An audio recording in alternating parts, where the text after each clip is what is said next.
is on the way. Game 3, match point in favor of the Rats once again. Verdant, come on. I'm noticing the top bans again. Yeah. The Cyan, the Gragas, and what does Ratone ban, the Gwen and the Rumble against SLT. So much focus on not giving them too much comfort, and it's gonna keep happening. Yeah, I think the main picks that I'm looking for right now, actually, I think Aurora Flex becomes really, really OP, especially for Verdant here. This champion, main answer in the mid lane is that Orianna. And now that that's gone, because it's Fearless Draft, I'm definitely looking at as a potential pickup here in terms of OPs. But Yunara is open as well. Will that be banned by Los Ratones? Wait, the Aatrox is open for the is that a first Yunara time. B1? Oh, they leave Aatrox. Azir instead, so they're going to trade Azir for a Yunara-esque composition. We'll see. You also have some answers. Some people like to take champions like Kai'Sa into the Yunara and match scaling and play kind of dive. We'll see how Verdant want to play into that, but Los Ratones, it does sound like a grounding champion to me. I think this is really good, right? You get your prime comfort here on the side of Verdant, and you take that away from Nemesis. Yes, you give up the Yunara, and look at the support pool. So many engages have now been trimmed off. The Lulu is not a bad possibility later on, as they now deny the Maokai. They took away the Maokai, and we talked about this. Dunka loves that champion. And now we're running out of options for the jungle as well. Jarvan is out, Pentin is out. The Xin Zhao, was it already played?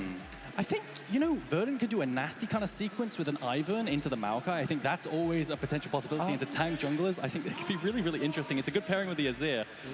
This front to back would be really, really nasty. Yo, Verdant are going late game. We decided we're going to go super, super late game. Ornn is open if you want to go that kind of trio as well.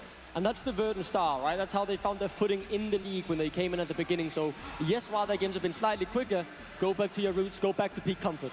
Yeah, big answers into the Azir as well. With the Yone is with the Maokai is the Yone. It's super, super good. It's a super good pairing, as well as having a really good matchup in the side lane versus the Azir. This might be complicated for Crowny in the late game because you need to be close. You're close, you're in range of Sivir and the Azir. You can't kill the Xin Zhao if you don't step in. So they're building something into the late game as well. I don't know. On the other side, do you pick now for the top lane? Where do you land? Yone, there it is. Ooh, so the Maokai Yone duo, it's a classic. You ult off of the Maokai ult when everyone lines up in a straight line. And it's a great matchup into the Azir. I saw this one coming a mile away. That's the Nemesis Yone right there. And we talked about this. I know you and Treats were talking about this previously, that the Yone could be the one now into the banning phase. Maybe from LR, you take a peek at the supports because it's running out of options and you will probably take that first. Yeah, I mean, I think obviously gotta mention the Aatrox, right? We've talked about it, still not been banned, could be locked in. But in the support pool, it's so trimmed, right? Enchanters that work well with Yunara. I'm looking at the Lulu. Maybe Verdant want to take that away. Comban usually signals something like a Nico if they want to go down that route. Karma is like one of the best answers into the Nico, so it'll be interesting to see if they picked up as another engaged source. It's not really a reckless thing to do on off-world, but maybe he will. It's a, you know, I think he said in one of his streams it's a back pocket pick that he could go to. A champion that stands out really, really hard right now for the front to back of Verdant is Ornn. I think there's a world where we see some kind of Ornn pick right here and a counter pick from Baus. I'm not feeling too confident on that. That SLT so far away from his comfort pool, and that's what is making me question a bit when you go, because the Ornn is the obvious choice from the front to back, but SLT, I mean, does he not maybe fancy himself on the Aatrox, right? Now that's now left open, and even if it doesn't fit in the comp, the Ornn is just not SLT comfort. Yeah, and the question is, are we going to R5 Baus or R5 Reckless? I mean, the support pool, man, it's been so trimmed now. If there's anything good available, you might just want to take it, but no. You blind the K'Sante for Baus. Baus K'Sante? Baus K'Sante? Have we seen that before? I saw it in scrims very early on. If you remember that bit a while ago. A few examples of this exist. Very rare. Okay, showing some flexibility. So good signs. The best answers into K'Sante are Gnar and, of course, his Demon Aatrox. The problem is the range, but there's going to be the Gnar slam. You just win the 1v1 the side lane. It's a generic answer that gets often picked into the K'Sante right here. And now what do you blind for support? This is the question. With all these bans, the pool is so damn trimmed. Leona remains as probably the only hard engaged support that's available. He does not play Leona, right? We've had many times where I've been on desk, and it's the obvious choice. Tori does not play it. If he locks it in here, he'll be playing something I know at the very least recently he hasn't played a lot of. And Shen is one of his pocket picks instead. So that's the direction he wants to go, because he does not play the Leona. It's an answer into the Leona too, so you can no longer pick that. I mean, there's a Maokai Blitz combo that you could go toward. I don't think it's that great. Let's crank. The pool is so thin now. What are you really an enchanter like Milio into this? That wouldn't be too bad, probably. I think you're very, very thinned out here. What is Ramsay cooking? What about his Janna? I'm sure he's digging. There's the Milio. Yeah, that's the Milio. Yeah, so you get the Enchanter, get the extra range. I think Yunara will really be scaling up well here, front to back. The Shen here, again, it's a bit of a wrench in the plans, right? It's the Joker, it's the Wildcat, it is what the MVP needs to be if Verdant wants to start the comeback here. I'm gonna say though, as a Shen trying to engage versus Milio, good luck. Yeah. It's about finding the flank. Messi, you have double Messi on the team of LR. Balsona Xante, that's another one, okay? I've seen him play this recently. It was mostly on Arena, but he knows what he's doing. Yeah, giving Reckless R5, it's bold for the counter pick right there. I think bot lane's going to be very centric to this game. If you don't try to break up bot lane as Verdant right here, bot lane's going to slowly win for Lost Ratones because they're double ranged into a melee, and then the Shen value is going to be really miserable because you get poked under tower and get potentially dove. So I want to see something from Danka right here. A gank towards bot side could really, really help. Pop the flashes to the double range bot lane, and maybe win from there. Yeah, top should be fine. Give some priority to the bot side and just accelerate that severe lane. Duckling, this is it. I know your prediction is in danger. Also my honor. Who do you think? Verdant has to win this. You're pulling out the Joker here with Torre. I need at least 4 games in this arena, so Verdant will win it. Sounds fair. I think Lost Return is cleared draft. I'm go. always a Maokai Yone believer. There's a strong belief in 3-0 for the Rats. Is it going to happen? I don't know, but I know the casters will take it away. As soon as we jump into Summon's Rift, it's yours. Archer, hello, welcome. Getting ready to go into game number 3 of this series. Los Ratones are 1 Nexus away from taking the hat trick this year, and they look set up. This is probably the comp I'm most scared about from them. This looks really dicey. It's terrifying. I'll be just to be blunt. I mean, I look at specifically as well. Trouble forgot to put her mic on properly. I had no idea what just happened because I wasn't looking. Her mic was up there. Oh, okay, cool. The Milio and Yunara combination. Right, well, Trouble, now that your mic's in the right place, Terrifying. you really wanted to talk to me about the Yone. Let's do that. Okay. Last Yone incident for LR was Nemesis tilted off his brains. And there was a whole discussion that went on about Velia not really being able to play a lot of AP champions over in the jungle because Nemesis doesn't really fancy playing certain matchups on the Yone. However, a Yone versus Azir matchup is kind of a tale as old as time. They're literally the same champion. Azir is the AP Yone, and Yone is the AD Azir. Yeah. So I feel like right now Nemesis is more than happy to get that Yone in. Alrighty, well, I think we really should turn our attention towards the bot lane because Crowny has been absolutely smashing this series. He wants to be MVP, man. That's it. He wants it. He's got the Yanara, and I mean, don't be really stats trouble. Come on. Toby! All right. Crowny has been, I feel like, one of the most pivotal players for LR. Again, Crowny with a gold lead is an LR that wins the game. We couldn't quite get that stat for you to see how many games LR win officially when Crown is ahead, but take it from me, they never lose when he is. It's a great stat line to have. Can say that for sure when it comes to a meta where AD carry is often the vocal point. Yeah. A lot of the time at the minute again. Feels like it has been a little while since it was the case. But for the time being, early game looks like it's going to be a quiet full clear from both junglers. But as we were highlighting the bot lane, that is where they are both on the way to. And that's what we want to see. I think we've seen way too much of Danka. He has had first blood or been involved in 100% of first bloods in this series. He has an incredibly high stat of that throughout the regular series and season as well. But he's been using it on SLT topside. And SLT just hasn't actually been able to grow a big enough lead for his team through the kills he's been getting off Danka. So I'm glad to see Danka move towards the bottom side. You know, Sivir not particularly the highest damage champion early, typically wants that 300 CS breakpoint. But you have the Shen, so you have the setup, you could look for some early pressure. And just to take Crowny out of the game, just to take some steam out of him. Yeah, I'll tell you how this is gonna go, okay?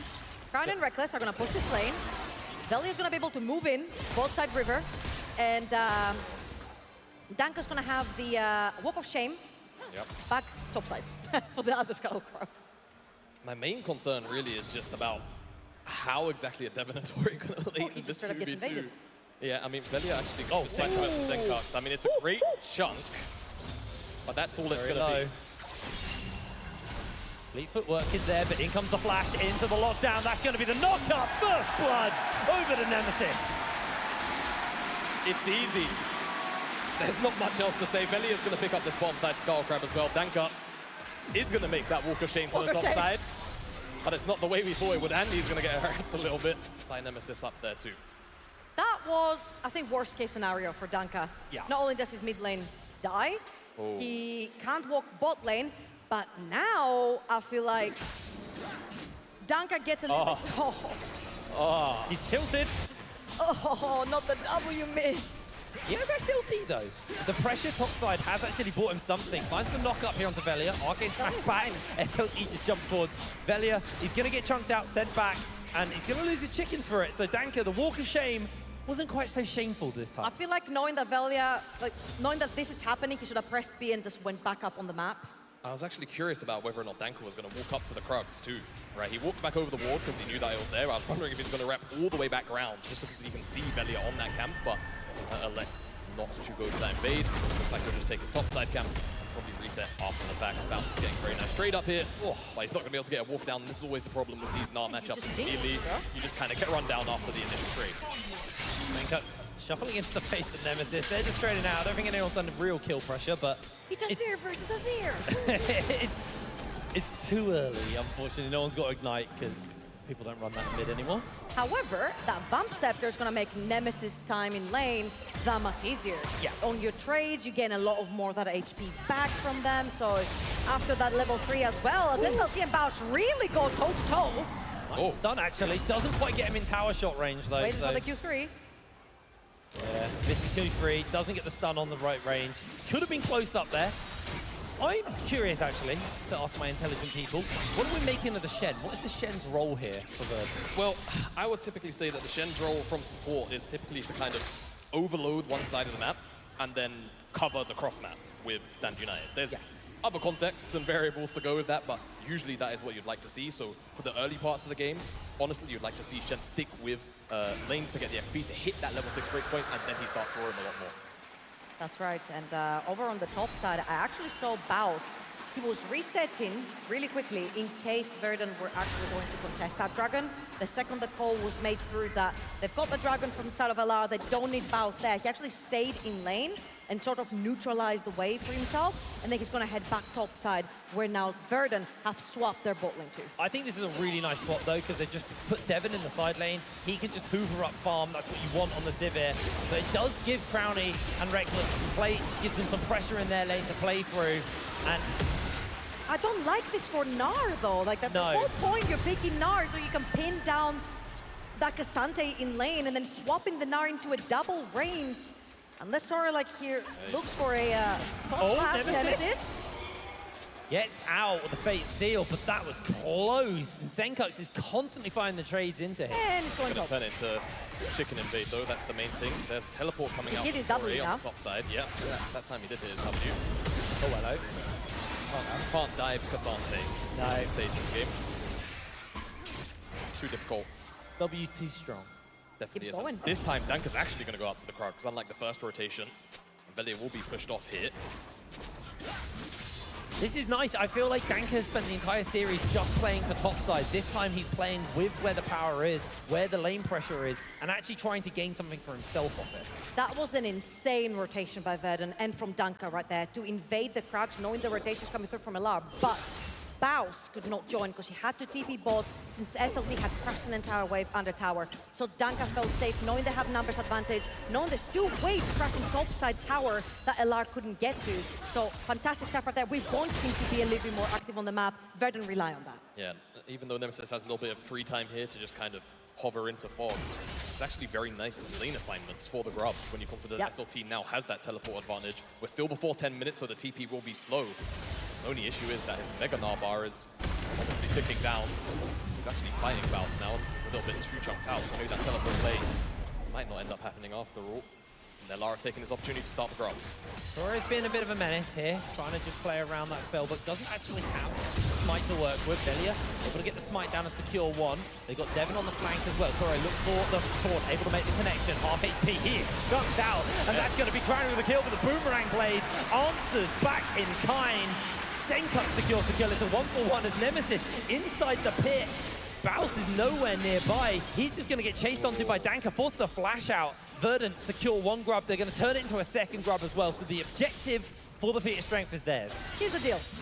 when a jungler commits their smite for the first void grab, that means two things. You either get one and get out, or you get one and look to fight. LR, we're looking for that one void grab, they commit the smite, and they look to turn onto Verdant.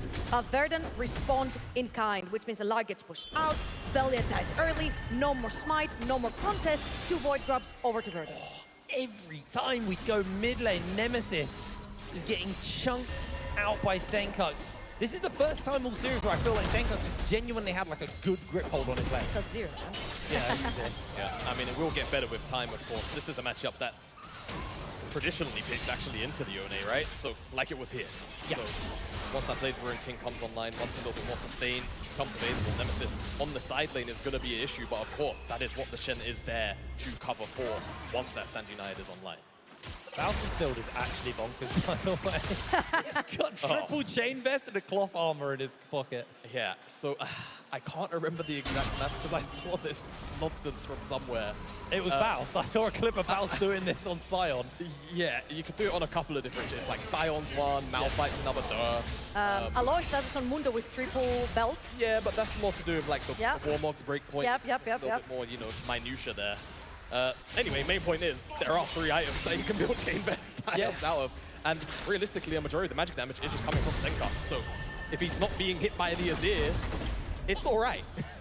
Yeah, I mean, like, he's stuck in him with SLT, and SLT is slowly going to lose the ability to actually get major damage onto him just because of the amount of resistances he's got. Senkux is getting jumped onto, but Torres in the area finds the taunt on, instant ping back from Nemesis.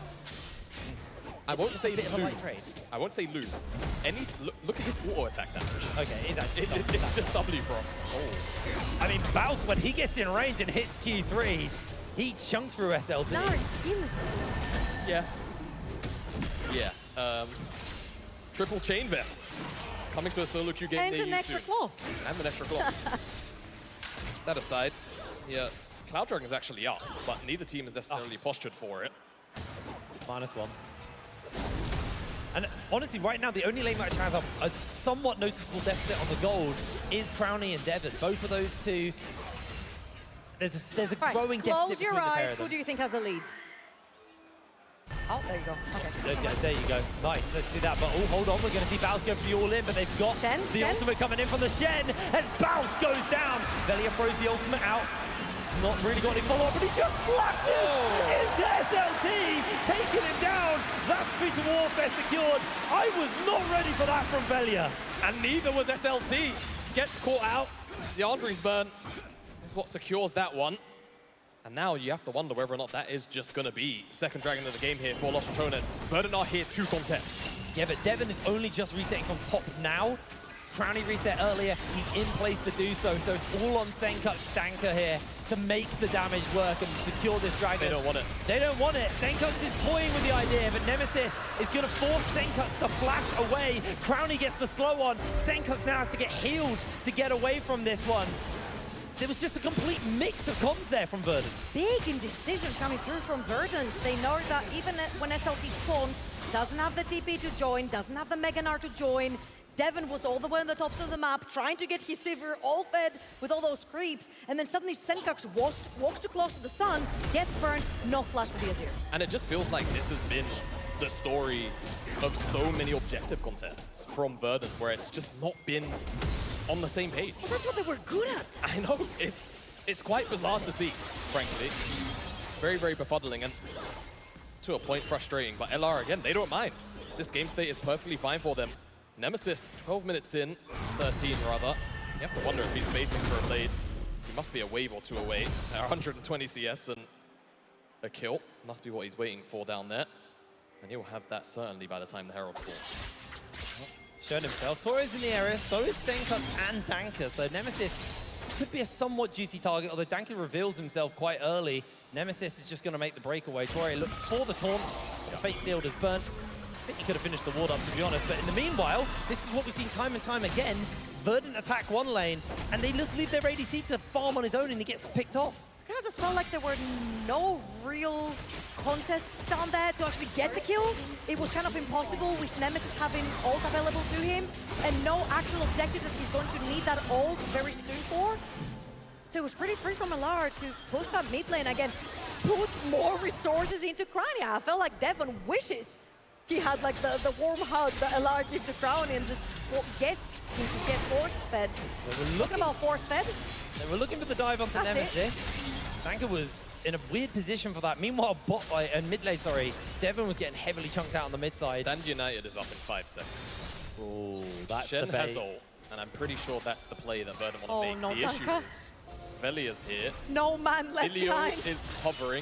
Crownie's on the top side basing. I think Danka got a reset, but he's going to jump in onto Velia. The Stand United's been used. He gets the re-engage. There's the taunt in. They throw down the ultimate from Torre on. But Torre's going to break away. Nemesis is able to secure himself the kill onto Senkux. In the meanwhile, knock-up lands onto Danka.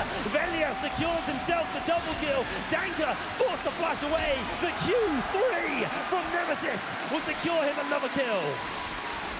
It's a disaster from Verdant, a complete catastrophe, and Senkux is left in isolation on the backline as the initial pick is looked onto for Velia. They just made it too obvious that they wanted to re-dive Nemesis. Danka is too far in. Reckless pops around. Helps with a lot of the utility. The Senkux walks back in. Doesn't have the ult. Goes down to Nemesis. I feel like they're underestimating the damage coming through from that Leandri's Maokai. Velia is dominating the map. And that was the big fight. That's the one where I feel LR finally actually got a better foothold on the game. They're 2,000 gold up, item spikes coming in, double built ball. That Leandri's what we talked about has been finished up for a while. You got the Moonstone on Reckless as well. Meanwhile, the Triforce has only just been finished up for SLT. That's his first item. I have good news. Go on. If you're a Verdant fan. Okay. All the gold is collected on Mount. Okay. Not the worst if you scale, right? Because eventually you will be able to scratch him and kill him. You've got a Sivir, you've got an Azir, you will be able to take him down later on. But right now I feel like they should definitely avoid Velia. Yeah, he's going to be the big defining factor for this mid game. You know, for the org that is all about nature, it does feel like nature is playing against them. And I don't think they brought their axe. Velia's Maokai. Just a boomerang. Just the boomerang. Actually two. Oh, hold on. Crownie has popped boats. Senkux getting caught by the face here, but that is one dead pigeon. They're going to try and chase onto him, but he goes down. Crownie secures the kill. Meanwhile, topside, Velia throws out the ultimate, does make the connection. Q3 lands from Bounce as Velia comes in on the flank. SLT loses Meganar at the worst time. Bounce sits up the dive beautifully. The team that's supposed to be making cross-map plays are getting cross-map played on both sides of the map at the same time. And LR, it feels like right now just have firm control of this game. They just keep going. They popped up the referral, got one pop on top lane tier 1. They gained the second one on top lane tier 2. This is just pure domination. Nemesis Scorecard can make it out. Nice taunt into a quick knock-up from Danka. Secures himself the kill. Nemesis going down. Shut down in the pocket of the Xin Zhao. The flat gold is still traded back, and yeah, not to be a Debbie Downer here, but frankly, the gold's going on to Xin Zhao. Who cares? It's not Azir, it's not Sivir. And this, I was literally about to say, once again, Devon is just left to play their own game. You've got a scaling ADC, and you're not putting resources into your Sivir. I feel like LR are playing perfectly towards the people they want to play to, where Verdant are not. This at least feels nice. If Verdant get this dragon, then it looks like they're going to be able to finish it. The fight, however, if it goes LR's way, I can't see them winning many more. Meganar. Oh, they're going to chase forwards here. They've got that Meganar, like you said, available. So they need to get it. That's the kill! Absolutely monstrous! Nemesis chasing onto the back. Senkux gets shuffled back. Devon can barely hit from the sidelines as LR crush Verdant in the pit. Verdant didn't bring their axe, but I can tell you LR brought their shovel. Verdant are being buried in this game 3. We felt life. We felt life in Verdant in games number 1 and 2, but game 3, they have just fallen by the wayside. You trying to steal from Maokai when he has Q smite? Are you serious? It was raw. It wasn't even the Q, it was just the smite. I mean, he tried. He walked in Q, smite, Yeah, doesn't matter. It honestly doesn't matter. Let's say it as it is. This is pure domination from LR. They have a team that scales fantastically well into the early game. Your pivot is that Maokai when he gets the Leandris. They've used him so well. Velia has been getting down and dirty since the very early stages of this game. And suddenly Nemesis is going to come through online when the second, third item comes through. Crown is going to get there as well. He's already almost there. 4-0, 2K up. Oh, all out comes in, and that is just going to be Baus going down. No? I mean, it was a bit unlike him to not, you know. You know, like, Baus died, and I think I heard the crowd cheer, like, in a good way. Yeah, they're quite quiet when they get kills, but when it's Baus, they cheer for it. Let you know the state of the game at this point, and It's not looking good, man. it's not looking good for Verdant, that's for sure. Let's go optimistic here. All right. What have Verdant got? Drop the question. Drop the They've question. got scaling, right, in the Do the center professional thing. Yeah. What's their conditions? Well, look, they've got wave clear. I can say that. Yeah. That they do. They've. They don't have many towers to wave clear under. Yep, that's definitely a problem point. that they are running into. Oh, sorry. right We're now. being optimistic. Sorry. I'll stop. Yep, thank you. They can. Okay, great bright side. They can only lose that Archon once. True. Right? Like, there's only one of those in the game. And it's up now. Torres looking at Crownie. Yeah, Can't find him. Just Can't out. find He's him. too quick. The slow makes the connection. Baus is also here. Devon, Not just just kind of there. far away. SLT, where are you going? Back to the grey screen. Crownie's damage is absolutely disgusting right now. 5-0 on the Yanara. Only one Archon can be lost.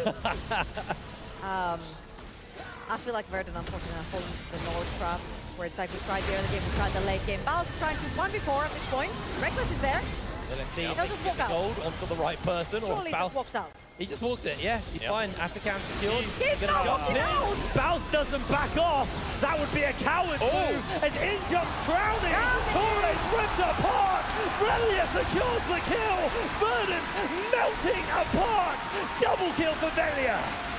It was a bait and switch after all, and it just feels nasty at this point. Cruel.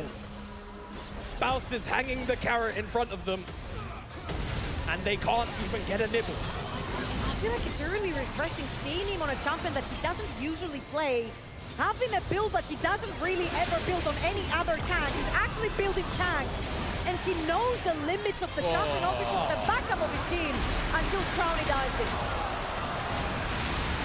The damage is They too were high. very pleased as well. Listen to the crowd, though. They are so excited. They know what's coming, as things are. We've seen it twice before. They've gone 2-0 up, both in Nottingham and in Copenhagen. And they have been able to tie that bow in game 3. They haven't dropped a single game in a finals all year long as Nemesis jumps onto Senkok. Senkok shuffles him back, but Nemesis repositions. Torre is here, missing out on the taunt though, but in comes Danker. Nemesis Q3 lined up. He can use it to jump away. He's just holding that bullet until he can fire it. They find the knock-up into him, and that should just be enough to secure the kill, but Nemesis is still putting out quite a lot of damage. Senkok almost goes down, but you left your ADC alone. Devon just about survives. And yet again, a play on the side lane results into Devon not even being able to walk under his own tower to take the wave crashing in because Alara playing that much more aggressive right now. Oh no. An 8,000 gold lead and a tower that's falling. Teleport's coming in. SLT does get the Nara off. The tower is already down. They're jumping in onto Crownie, but he's got the Emilio in the pocket. Baus is going low, but Torre is even lower. The boomerang blades are bouncing around, and that's going to be the end of Baus. So Danker jumps in forwards, trying to see SLT doesn't get the wallop down as Velia just limping away from this play. Verdant are able to get one. Devon gets a good spell shield off, but Velia's damage is too damn high. That tree is just going to solo an ADC. Velia is god-like. Torre next up on the menu for the tree. Run SLT. LR are hunting down the Gnar. No Gnar bar to work with. That's the double for Crownie. LR 10K up. Velia puts the fun into EU Maokai. Goes in from about to see this Maokai every game.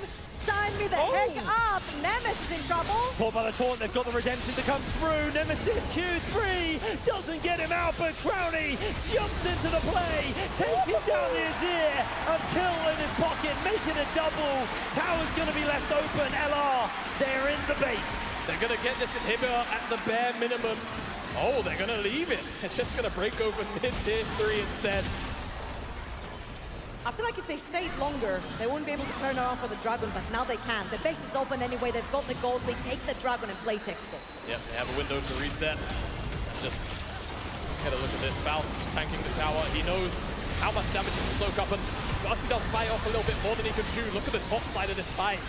Crowny is getting so much work done, and if that Crescent Guard wasn't present from Danka, his health bar would have been melted. I will say, it's a lot of summoner spells exchanged from LR. And maybe, just maybe, if Verdant can find something, just one wombo combo in front of the Baron, they can make work of it. But Velia's just gliding on AP Maokai 1 versus 3. Whew. That is nasty. Well. That is a nasty amount of 7-1. It's got the Unending Despair as well, so got a fair amount of healing. 3 items in and upgraded boots all the way from the Feet of Strength. More items than his mid laner. And they're not necessarily cheap items. No.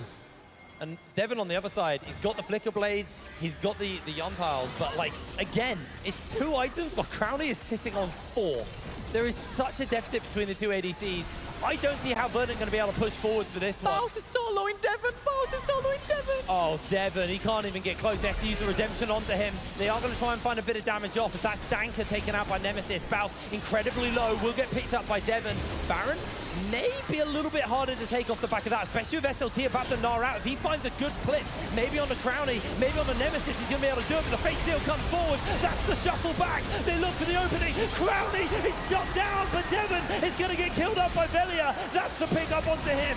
Torre dashes away, but they're able to secure the kill in response. A double kill onto Nemesis. Torre trying to blast cone away as he taunts over, smited by Velia for the slow, as Torre is limping away from this one. He is the last member of Verdant standing. Verdant will return straight to Baron. You started last time, Verdant. All right. So Verdant found the right targets, right? But it's too little too late. They do not have the items because there's too many carries on the side of LR. So you take Baus out first, which is their front line, fantastic. But then you have Crowny, then you've got Nemesis, and then they'll take out Crowny. But then Velia is there, and Nemesis dives in. Oh, LR still on this Baron. Danka's not going to get close. Not He's got smite. Torre's got smite. Nemesis knows it, jumps over. Danka's trying to play nuisance. 3,500 HP. Nemesis jumps over the wall onto Torre. Torre just puts up the W to keep himself alive as SLT firing away, but Danka's too heavily chunked out. Taunt comes in joins Crowny into the fray. Baus secures the kill. Torre gets a redemption heal, but I think Crowny is going to cut through him like butter. The taunt will not keep him alive, and that will be Baron in the pocket of Los Ratones. Once again, the gold lead is too big, and Verdant are staring down the barrel. Even in a moment like this, LR, with the lead that they have, showing a monumental amount of discipline and not giving Verdant an inch. I mean, the previous fight looked scary. I think it was an item diff that Verdant didn't win that fight after they caught Baus. So give nothing away if you're LR. Again, textbook play so far around all neutral objectives. They've got the extra soul that makes them even more tanky. And I feel like right now is as easy as get pressure on 2 lanes, open up the base. I mean, half of it is already open, right? Find the strugglers, get whoever's overextended, and end the game. All right, well, looks like Danka dodging away on the Fate Seal. We see SLT throw the Gnar down. Velia throws his ult. Doesn't actually make a connection onto anyone, but Danka's going to get picked up by Crowny. In jumps Baus on to Senka. Crowny goes forwards as well. Oh my word, where did Devin's health bar go? Double kill for Crowny as he's chasing onto Torre and Senka. The shuffle back. That's going to be the triple. Velia secures himself a kill off the back as well as Reckless takes down SLT. Only Torre stands. LR with Baron, with minions inside the base. I don't think Verdant have a foothold here. There is no hope. Towers will crumble. They've got the waves. LR 3 times they are going to take the NLC. 3 times in 3-3-0s. These guys are unstoppable.